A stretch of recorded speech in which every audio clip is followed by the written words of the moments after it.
நண்பர்களே வணக்கம். நான் அரஸ் ராஜா. நான் இன்னைக்கு பகிர்ந்துக்க போற ஒரு டாபிக் அப்படிங்கிறது எண்ணங்கள்.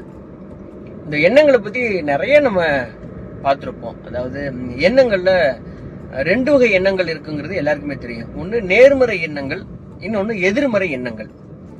இந்த ரெண்டை பத்தி தான் பெரும்பாலும் நம்ம தெரிஞ்சு வச்சிருப்போம். ஆனா இதுக்குள்ள நிறைய கிளாசிபிகேஷன்ஸ் இருக்குது. அதாவது தேவையான நேர்மறை எண்ணங்கள், தேவையற்ற நேர்மறை எண்ணங்கள். அது என்ன, நேர்மறை எண்ணங்கள்லயே தேவையற்றது தேவையானது. இன்னொன்னு எதிர்மறை எண்ணங்கள்ல தேவையான எதிர்மறை எண்ணங்கள், தேவையற்ற எதிர்மறை எண்ணங்கள் அப்படின்னு அதுக்குள்ள ரொம்ப நுட்பமான பிரிவு இருக்குது. பொதுவாகவே எண்ணங்கள், ஒரு எண்ணம் தான் ஒரு மனிதனை உருவாக்குது அப்படின்னு சொல்லலாம். விவேகானந்தருடைய ரொம்ப புகழ்பெற்ற ஒரு வரி, நீ எதுவாக ஆக நினைக்கிறாயோ, நீ எதுவாக ஆக எண்ணுகிறாயோ அதுவாகவே ஆகிறாய் அப்படின்னு விவேகானந்தர் மட்டும் இல்ல, இந்த உலகத்தில் இருக்கிற எல்லா மறை நூல்களும், இறை நூல்களும், எல்லா தத்துவ ஞானிகளும், இந்த உலகத்துல சாதனை படைத்த ரொம்ப நுட்பமா சிந்திச்ச எல்லாருமே சொல்றது என்னன்னா, நீங்க உங்களோட எண்ணம் எப்படி இருக்கோ அப்படித்தான் உங்க வாழ்க்கை அமையும். அதனாலதான் நம்ம ஸ்கூல்லாம் படிக்கும்போது சின்ன வயசுல கேட்பாங்க, நீ என்னவா ஆக போற அப்படின்னு. நம்ம ஆள் மனதுக்குள்ள இருக்கிற அந்த விஷயத்த நம்ம சொல்லியிருந்தோம் அப்படின்னா நிச்சயம் அதை நோக்கி நம்ம பயணப்பட்டிருந்தோம், அதுக்கான முயற்சிகளை எடுத்திருந்தோம்னா அந்த எண்ணம் அப்படியே கருத்தரித்து நம்ம அந்த எண்ணமாவே மாறிடுவோம். ஒரு வீடு கட்டுறோம், வீடு கட்ட முதல் விதை எதுன்னா அந்த எண்ணம் தான். நமக்கு ஒரு வீடு வேணும் அப்படிங்கிற எண்ணம் தான் கொஞ்சம் கொஞ்சமா அப்படியே கருத்தரித்து அதுக்குண்டான தேவைகள் எல்லாம் நம்ம கலெக்ட் பண்ண ஆரம்பிப்போம், பணம் சேர்க்க ஆரம்பிப்போம், கல் வாங்குவோம், சிமெண்ட் வாங்குவோம். ஒரு கட்டத்துல அது சில வருடங்களுக்கு அப்புறம் நம்ம நினைச்ச மாதிரியே, நம்ம எண்ணத்துல இருந்த மாதிரியே ஒரு வீடு அழகா வந்து நிற்கும். சோ நம்ம எது செஞ்சாலும், எது செய்ய நம்ம தொடங்குறதுக்கு முன்பாக நம்ம மனதுக்குள்ள விழுகிற விதை தான் எண்ணம். இந்த எண்ணத்தை பத்தி பேசும்பொழுது எனக்கு தென்கட்சி கோ சுவாமிநாதன் சொன்ன ஒரு அழகான கதை எனக்கு ரொம்ப ரொம்ப பிடித்த கதை எனக்கு ஞாபகம் வருது. அதை உங்ககிட்ட ஷேர் பண்ணிக்கிறேன். அதாவது ஒரு கழுகு, அந்த கழுகு வந்து குஞ்சு பொரிக்கிற காலம், அது முட்டையிட்டு அடை காத்துட்டு இருந்திருக்கு. அது அடகாக்குற அந்த கூட்டில இருந்து ஒரு முட்டை தவறி கீழே விழுந்துருச்சான். கீழே விழுந்த முட்டை உடையல, ஏன்னா கீழே நிறைய சருகு செத்தையெல்லாம் இருந்ததுனால கீழே விழுந்த முட்டை அப்படியே கடந்திருக்குது. அதுக்கு பக்கத்திலேயே ஒரு கோழி அடகாத்துட்டு இருந்திருக்குது. இந்த முட்டையை பார்த்தோன்னா கோழி தன்னோட முட்டை தான் போல இருக்குன்னு அதையும் சேர்த்து வச்சுக்கிட்டு அடகாத்துச்சு. ஒரு கட்டத்துல குஞ்செல்லாம் பொரிச்சிருச்சு. இந்த கோழி குஞ்சோட சேர்த்து அந்த கழுகு குஞ்சும் வளர ஆரம்பிச்சுதான். ஒரு நாள் அதெல்லாம் மேய்ஞ்சிட்டு இருக்கும்போது அந்த பருந்து அங்கிருந்து அப்படியே பறந்து போயிருக்குது. இந்த பருந்தை பார்த்தோன்னே கோழி வந்து அதோட குஞ்சுகளுக்கு எல்லாம் ஒரு எச்சரிக்கை சத்தத்தை கொடுக்கும். ஓடி போய் ஒளியும் போது இந்த கழுகு குஞ்சு அந்த மேல பறக்கிற அந்த கழுகை பார்த்துச்சான். பார்த்த உடனே அவங்க அந்த கோழிகிட்ட போய், அம்மா அம்மா ஏமா நம்மளால அந்த மேல பறக்கிற கழுகு மாதிரி பறக்க முடியலையம்மா அப்படின்னு இந்த கழுகு குஞ்சு கேட்டிருக்கு கோழிகிட்ட.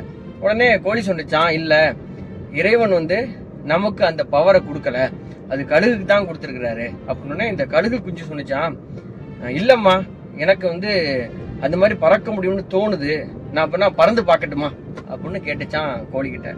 கோழி சொன்னிச்சான், கண்டிப்பா நம்மளால முடியாது, நீ வீணா முயற்சி பண்ணாத, நம்ம கோழி, நம்ம வந்து இந்த குப்பையெல்லாம் தோண்டி கீழே பார்த்துக்கிட்டே தான் நம்ம இருக்க முடியும், நம்மளுடைய வகையரா இப்படித்தான் அப்படின்னு சொல்லி அந்த கோழி வந்து அன்னைக்கு அந்த கழுகு குஞ்சோட மனசுல இவ்வளவுதான் அப்படின்னு ஒரு விதையை போட்டுச்சு.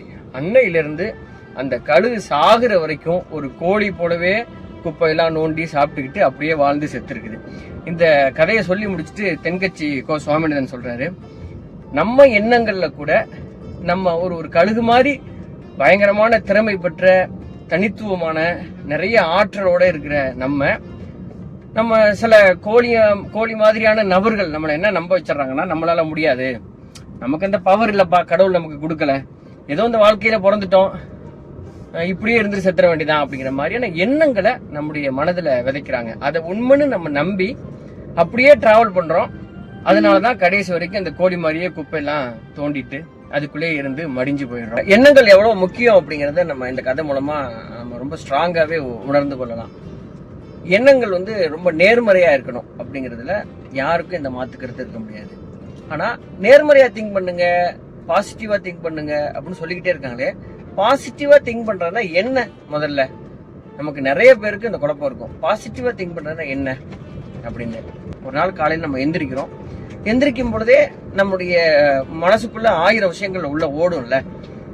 அப்போ அந்த 1000 விஷயங்கள்ல நம்ம ஒண்ணா தனித்தனியா பிரிச்சு நம்முடைய திங்கிங் எப்படி இருக்குது அப்படின்னு நம்ம யோசிச்சு கொஞ்சம் அதுக்குள்ள நுட்பமா யோசிச்சு பார்த்தோம் அப்படின்னா அதுக்குள்ள நெகட்டிவிட்டி இருக்கா பாசிட்டிவிட்டி இருக்கா, நம்ம என்ன மாதிரியான ஆளு அப்படிங்கறத அதுல இருந்து நம்ம கண்டுபிடிச்சிடலாம். முதல்ல நம்ம ஒரு நாளை ஆரம்பிக்கிறதுக்கு முன்னாடி நம்ம எண்ணத்துல கொண்டு வர வேண்டிய முதல் பாசிட்டிவ் திங்கிங் என்ன அப்படின்னா, நான் ரொம்ப ஆரோக்கியமா இருக்கேன். 2வது பாசிட்டிவ் திங்கிங், நான் ரொம்ப நிம்மதியா இருக்கேன், எனக்கு ஒரு பிரச்சனை இல்லை, எனக்கு மன ரீதியா எனக்கு எல்லாமே கடவுள் கொடுத்திருக்கிறாரு, நான் ரொம்ப நிம்மதியா இருக்கேன் அப்படிங்கிற எண்ணத்தை நம்முடைய நினைவுல நம்ம கொண்டு வரணும். அடுத்த நினைவு, என்னுடைய புத்தி ரொம்ப தெளிவா இருக்குது, நான் எதை சிந்திச்சாலும் அதுல ரொம்ப தெளிவான விஷயங்களை நான் யோசிப்பேன், ரொம்ப நேர்மையான விஷயங்களை ரொம்ப அறத்தோட நான் இந்த வாழ்க்கையை வாழ்வேன், அதுக்கு என்னுடைய புத்தி ரொம்ப தெளிவா இருக்குது அப்படிங்கிற அந்த எண்ணத்தை நம்முடைய நினைவுல கொண்டு வரணும். நான் இந்த சமுதாயத்துல நல்ல பெயரோட வாழ்ந்துட்டு வர்றேன், இந்த சமுதாயத்துல எனக்குன்னு ஒரு நல்ல பேர் இருக்குது, அதை நான் இன்னும் மேம்படுத்திக் கொள்ள வேண்டும், இந்த சமுதாயத்திற்கு என்னால நிறைய உபயோகமான விஷயங்கள் இருக்குது, அடுத்த தலைமுறைக்கு நான் நிறைய விஷயங்களை கொண்டு போய் சேர்க்கணும், நான் நிறைய பேருக்கு ஒரு ரோல் மாடலா வாழ்ந்துட்டு இருக்கேன் அப்படிங்கிற எண்ணத்தை நம்ம நினைவுல கொண்டு வரணும்.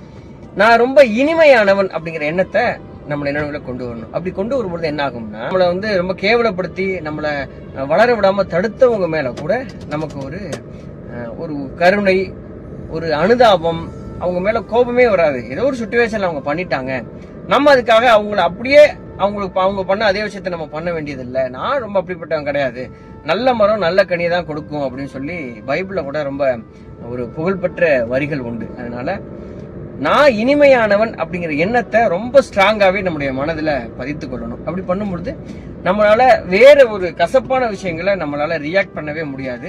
இந்த விஷயம் ரொம்ப ரொம்ப முக்கியமான ஒரு விஷயமா நம்ம எடுத்துக்கொள்ளணும் நம்முடைய வாழ்க்கையில. அடுத்ததாக, நான் ரொம்ப உண்மையானவன் அப்படிங்கிற எண்ணத்தை நம்முடைய நினைவுல கொண்டு வரணும். இந்த எண்ணத்தை நம்முடைய மனதுல பதிக்கும் போது சில நேரங்கள்ல உண்மைக்கு மீறி அறத்துக்கு மீறி நம்ம செயல்பட வேண்டிய அந்த சூழ்நிலை நமக்கு அமையும் போது அந்த எண்ணம் நமக்கு மேல அப்படியே மேலெழுந்து வரும். தண்ணிக்குள்ளேருந்து எப்படி ஒரு காத்து மேல அப்படியே பிச்சுக்கிட்டு வருதோ அதே போல நான் ரொம்ப உண்மையானவன், இந்த இடத்துல இந்த தவறை நான் பண்ண மாட்டேங்கிற எண்ணம் நம்மளை காப்பாற்றும். அடுத்தது, நான் ரொம்ப கருணையானவன், நான் ரொம்ப இரக்க மிகுந்தவன், நான் ஒரு மனிதாபிமானம் மிக்கவன் அப்படின்னு நம்ம இந்த எண்ணத்தை நம்ம மனதில் கொண்டு வரும்பொழுது நம்ம உண்மையிலேயே மனிதர்களா வாழ்றதுக்கு அடிப்படையான உணர்வு என்னன்னா மனிதாபிமானத்தோட வாழ்றதுதான். அன்பு உள்ளம் கொண்டவன். இப்போ நிறைய நெகட்டிவிட்டி நம்மளை சுத்தி பரவி கொண்டு, அன்பு உள்ளவன் கொண்டவனால எந்த சூழ்நிலையிலையும் அது அவனுக்கு எவ்வளவு ஆப்போசிட்டா இருந்தாலும் எவ்வளவு பாதகமா இருந்தாலும் அன்பு மட்டும் தான் அவனால பிரதிபலிக்க முடியும். அப்படிங்கறனால இந்த விஷயத்த நம்ம இது பண்ணவே கூடாது. இந்த நெகட்டிவிட்டி எல்லாம் போக்கணும் அப்படின்னா அன்புனால மட்டும்தான் முடியும். அடுத்ததாக நம்முடைய நினைவுல இருக்க வேண்டிய ரொம்ப ரொம்ப முக்கியமான விஷயம், நான் ரொம்ப சந்தோஷமா இருக்கேன், நான் ஒரு வெற்றியாளன் அப்படிங்கிற இந்த விஷயத்த நம்முடைய அடிமனதுல எப்போதுமே நம்ம நிறுத்திக்கணும். நான் எந்த காரியத்திலையும் நான் நம்முடைய அந்த டெம்பர் இருக்குல்ல, அந்த நிதானத்தை நம்ம இழந்துடவே கூடாது. எனக்கு இன்னைக்கு கிடைத்திருக்கிற தோல்வி அப்படிங்கிறது ஒரு அனுபவம், ஒரு பாடம். ஆனா கண்டிப்பா இந்த பாதையில நான் நினைக்கிற அந்த இடத்த போய் நான் அடைஞ்சிருவேன். நான் ஒரு வெற்றியாளன் அப்படிங்கறத நம்பினாதான் சோர்வா இருந்தா கூட கொஞ்சம் ஸ்லோவா நம்ம நகர்ந்தா கூட நம்முடைய இலக்கை நோக்கி நம்ம பயணம் செய்ய முடியும். நிறைய பேர் இன்னைக்கு பாதியிலேயே திரும்புறதுக்கு என்ன காரணம் அப்படின்னா, நான் வெற்றி பெறுவேன் அப்படிங்கறத அவங்க அதை நம்புறதே கிடையாது. யாராவது ஒருத்தர் புஷ் பண்ணிக்கிட்டே இருக்க வேண்டியதுக்கு, நீ ஜெயிப்பேன்னு. ஆனா சம்பந்தப்பட்ட அந்த நபர் நான் ஜெயிப்பனா அப்படிங்கிற அந்த கேள்விக்கு அவங்ககிட்ட பதிலே கிடையாது. சோ நம்மளை பத்தி நினைக்க வேண்டியது, நான் ஒரு வெற்றியாளன். இந்த மாதிரியான நேர்மறை எண்ணங்கள் இருக்குல்ல, இதுதான் நேர்மறை எண்ணங்கள். இப்படி சிந்திக்கிறதா நேர்மறை எண்ணம். நம்முடைய எண்ணங்கள்ல நிறைய ஆயிரக்கணக்கான எண்ணங்களும் காட்சிகளும் சம்பவங்களும் வந்துட்டு போகுதுல்ல, அதெல்லாம் கொஞ்சம் நிதானமா யோசிச்சு பார்த்தோம்னா நம்ம பாசிட்டிவான ஆளா நெகட்டிவான ஆளா நமக்கே தெரிஞ்சிடும். ரொம்ப நெகட்டிவா இருந்தோம்னா உடனே நம்ம எல்லாத்தையும் நிறுத்திட்டு இந்த மாதிரியான எண்ணங்களை விதைய போல அங்கங்க நம்ம தூவிக்கிட்டே இருக்கணும். கொஞ்ச நாள்ல இது மரமா ஆலமரமா பெரிய கற்பக விருட்சமா மாறி நம்முடைய எண்ணங்களுக்குள்ள எது மேம்பட்டு இருக்குதோ அந்த இடத்தை நோக்கி நம்மளை கொண்டு போய் சேர்த்துரும் அப்படிங்கறதான் உண்மை. ஆகவே நண்பர்களே, இந்த விஷயம் உங்களுக்கு பிடித்திருக்குமானால் இதை வந்து உங்க நண்பர்களுக்கும் ஷேர் பண்ணுங்க. இந்த சேனலை சப்ஸ்கிரைப் பண்ணிக்கங்க. மேலும் நீங்க உங்களுடைய பாசிட்டிவிட்டியை வளர்த்துக்கிறதுக்காக என்ன பண்றீங்க, நெகட்டிவிட்டியை போக்குறதுக்காக என்ன பண்ணீங்க அப்படிங்கிற அந்த விஷயங்களையும் கமெண்ட்ல பதிவு பண்ணுங்க. இது வந்து நிறைய நண்பர்களுக்கு ரொம்ப பிரயோஜனமா இருக்கும்னு நினைக்கிறேன். தொடர்ச்சியாக நல்ல விஷயங்கள் மூலமாக நம்ம தொடர்ந்து இணைந்திருப்போம். நன்றி, வணக்கம்.